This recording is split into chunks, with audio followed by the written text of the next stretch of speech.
Hello विद्यार्थियों, आप सभी को मेरा नमस्कार। मैं पूजा पांडे। आज मैं आपके लिए कुछ क्वेश्चंस लेके आई हूँ जिनमें लोगों को बहुत ही कंफ्यूजन क्वेश्चंस मैं लेके आई हूँ, जिसमें लोग बहुत परेशान रहते हैं कि इसमें क्या लगाना चाहिए, इसमें क्या लगाना चाहिए और क्यों। अगर अच्छा लगाया भी तो है आंसर, तो क्यों लगाया है इसको थोड़ा सा समझेंगे आज हम आप लोग। देखिए, भारतीय पुरातत्व का जनक किसे कहा जाता है? भारतीय पुरातत्व का जनक किसे कहा जाता है? अलेक्जेंडर कनिंघम को। अलेक्जेंडर कनिंघम को तो कहा जाता है, लेकिन अगर अलेक्जेंडर, मान लीजिए अलेक्जेंडर कनिंघम ऑप्शन में ना दिए रहे तब आप क्या करेंगे? तब जब ना दिए रहे तब उसके बाद आपको सर जॉन मार्शल को टिक कर देना होगा।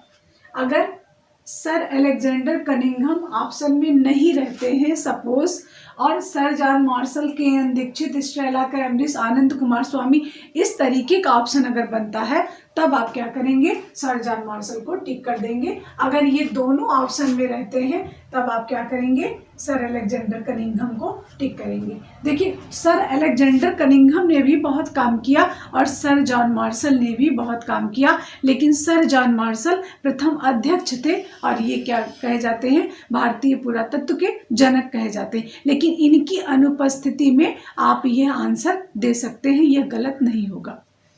दूसरा क्वेश्चन है, तरासे गए चमकीले पत्थरों के औजार कहाँ प्रयोग किए गए हैं?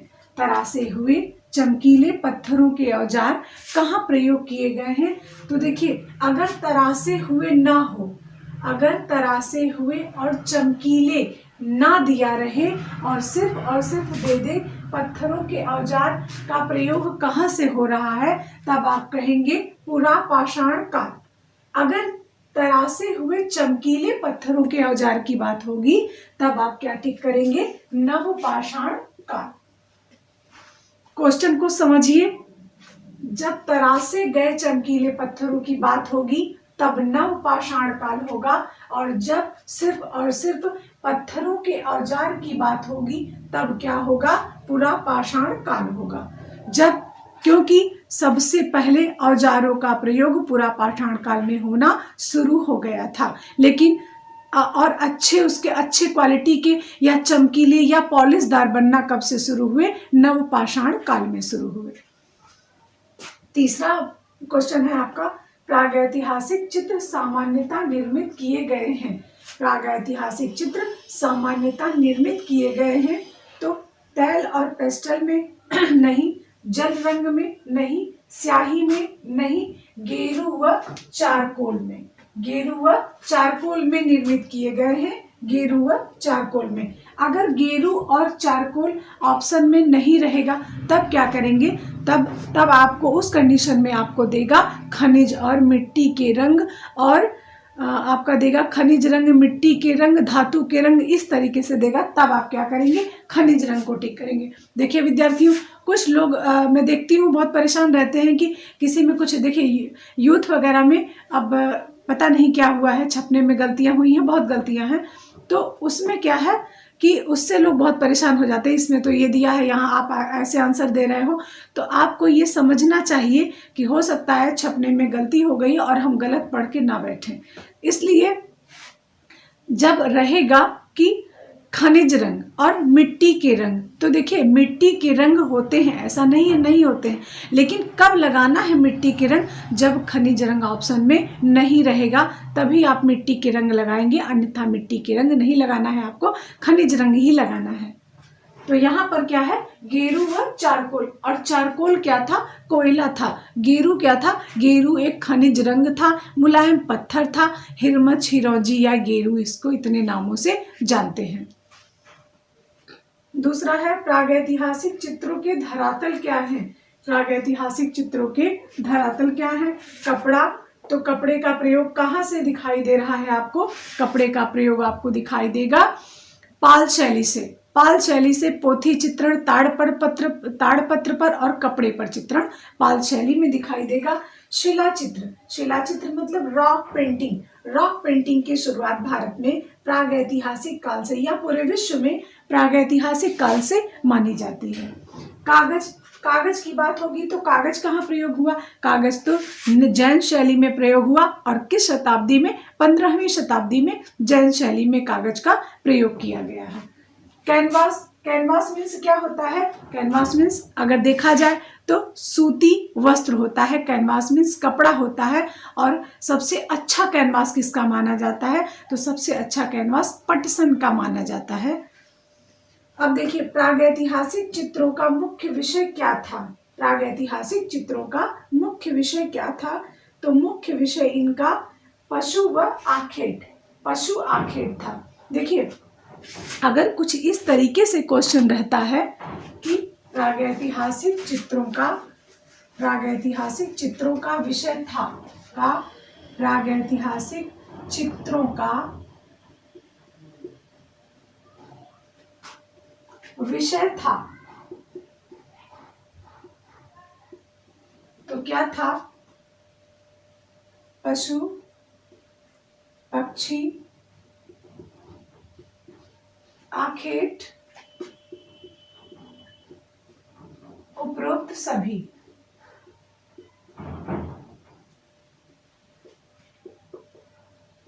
तब आप क्या करेंगे? उपरोक्त सभी को टिक कर देंगे। पशु, पक्षी, आखेट, उपरोक्त सभी। तब आप क्या करेंगे? उपरोक्त सभी को टिक कर देंगे। क्यों टिक कर देंगे? क्योंकि पशु पक्षी का ही तो आखेट होता था, पशु पक्षी का ही आखेट होता था, जानवर का ही आखेट होता था।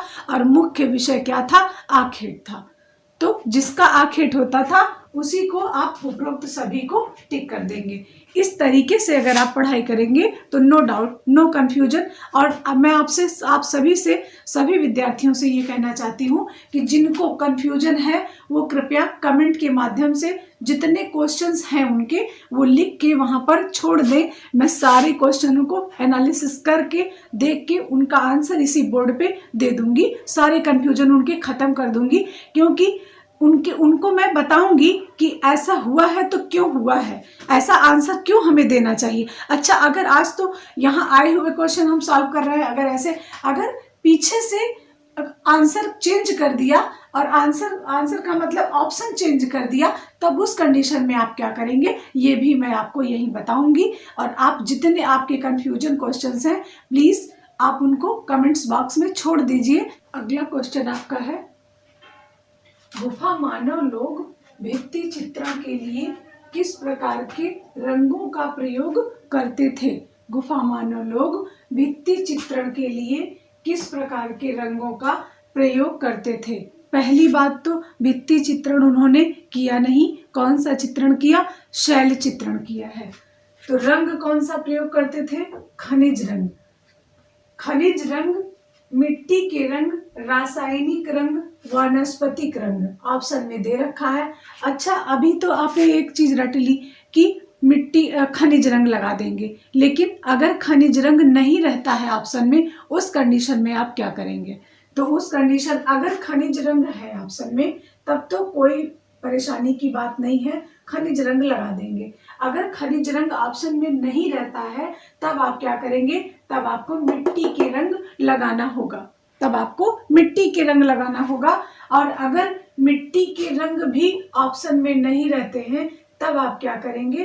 तब आपको दे रखेगा कुछ ना कुछ खनिज से रिलेटेड दे रखेगा, तब आपको वो लगाना होगा। देखिए, मिट्टी से, जमीन से, पृथ्वी से सारे रंग, सारी चीजें हमें प्राप्त हुई हैं, लेकिन सबसे ज्यादा स्थायित्व का काम खनिज रंग करते थे। मिट्टी के रंग बहुत ही बेकार किस्म के, जैसे वैरायटी उनकी अच्छी नहीं होती है, इसीलिए उनका प्रयोग पहले बाद किया गया है। ऐसा नहीं है कि नहीं किया गया है, इसीलिए तो लगाएंगे, जब किया गया है तभी तो लगाना है।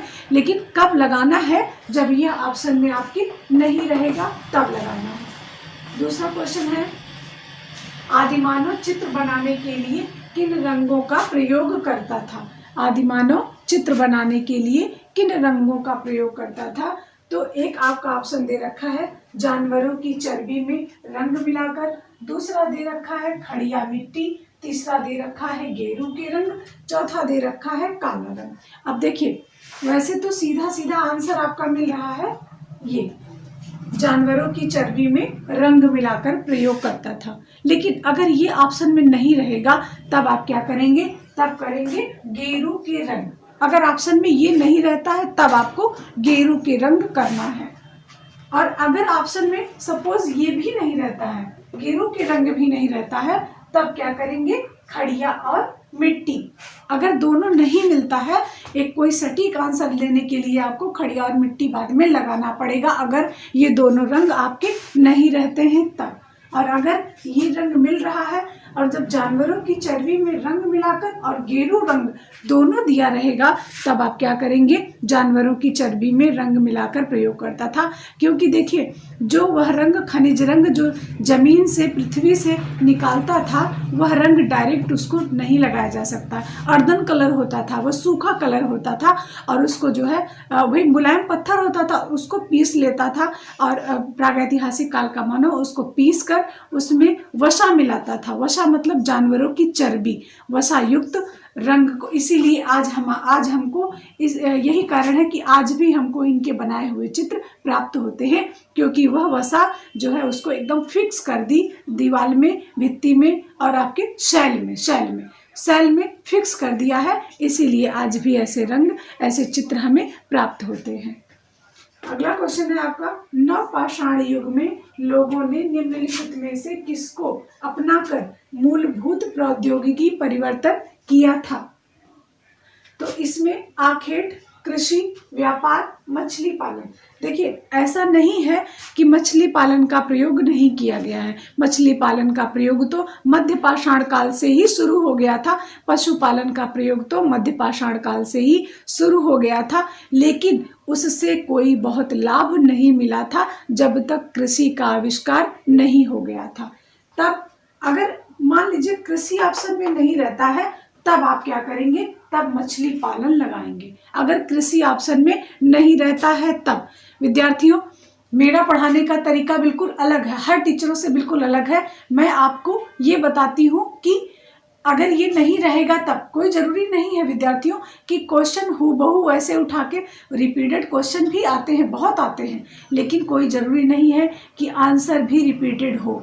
इसलिए आप लोग बहुत ही समझ बूझ के, अगर ये ऑप्शन नहीं है तो अगला ऑप्शन रहेगा, तब हम क्या करेंगे, इस तरीके से तैयारी करिए और देखिए बहुत जबरदस्त लाभ होने वाला है। तो अगर नवपाषाण युग में लोगों ने निम्नलिखित में से किसको अपनाकर मूलभूत प्रौद्योगिकी परिवर्तन किया था? अगर ऑप्शन में है कृषि, तब तो कोई टेंशन नहीं, कृषि ही लगाना है। अगर ऑप्शन में नहीं है तब आप क्या करेंगे, मछली पालन को टिक कर देंगे, क्योंकि मछली पालन की शुरुआत तो मध्य पाषाण काल से ही हो गई थी और कहते हैं जिसकी शुरुआत हो गई आगे चल के वो ज़्यादा अच्छे तरीके से किया जा सकता है। इसीलिए जब पशुपालन की बात होगी तो नवपाषाण काल में बहुत अच्छे तरीके से एकदम, जब भाई बस्तियों में रहने लगा था, समाज, एक तरीके का समाज निर्मित कर लिया था, तब वहाँ पर होगा। लेकिन शुरुआत अगर कही जाएगी पशुपालन की शुरुआत, तब आप क्या करेंगे, तब आप मध्य पाषाण काल को ही टिक करेंगे। और जब मूलभूत प्रौद्योगिकी परिवर्तन की बात आएगी तो कृषि का इन्वेंशन, कृषि का आविष्कार नवपाषाण काल में हुआ था, तब आप इसको लगा देंगे। लेकिन अगर ऑप्शन में कृषि नहीं रहता है तब आप उस कंडीशन में आपको पशुपालन ही लगाना पड़ेगा। मुझे थोड़ा सा लेट हो जाता है आने में, क्योंकि मेरे अपने बहुत काम हैं और मेरा लाइफ जो है बहुत बिजी लाइफ है, क्योंकि अपनी स्वयं की बुक लिखना, अपने कॉलेज, अपने ऑफलाइन ऑनलाइन बहुत मेरे काम है अपने। तो इस वजह से मैं समय से नहीं आ पाती हूँ, उसके लिए आप सभी से माफ़ी चाहती हूँ। लेकिन जब भी मैं आऊँगी यहाँ पर बहुत ही ऑथेंटिक चीज़ों को लेके आऊँगी, बहुत ही स्पष्ट बताऊँगी हर चीज़ को, इससे आपको कोई डाउट नहीं रह जाएगा। और विद्यार्थियों, एक बात और, जितने आपके, मैं फिर से कह रही हूँ, जितने आपके ऐसा लगता है आपको कि इसका क्वेश्चन आंसर क्या होना चाहिए, वो प्लीज़ कमेंट बॉक्स में क्वेश्चन लिख दीजिए। क्वेश्चन लिख दीजिए, आंसर मैं अपने आप खुद दे दूंगी आपको और इसी बोर्ड पे दे दूंगी। और इससे आपका सारा जो परेशानी है आपकी सारी सॉल्व हो जाएगी। कुछ विद्यार्थी मुझे कमेंट्स करके पूछे या फ़ोन करके भी पूछे, मैम आपकी बुक कब आएगी? तो इंतज़ार ख़त्म होने वाला है, बुक बहुत जल्द ही जल्द मार्केट में आ जाएगी। मार्केट में नहीं, आपको ऑनलाइन उपलब्ध रहेगी बुक, क्योंकि इतना समय ही नहीं है कि मार्केट में मैं उसे लॉन्च कर पाऊंगी। तो इसलिए आपको ऑनलाइन बुक मिल जाएगी। बस थोड़ा सा और प्रयास, मुझे थोड़ा सा और परिश्रम करने की अभी ज़रूरत है। बस जैसे तैसे मेरी बुक छपने ही वाली है विद्यार्थियों। जैसे छपती है मैं आपको अपने चैनल में सूचित कर दूंगी कि बुक मेरी आ गई है। ऐसे पढ़ते रहिए, आगे बढ़ते रहिए। इन्हीं शुभकामनाओं के साथ हम आपको अगले वीडियो में मिलेंगे। नमस्कार।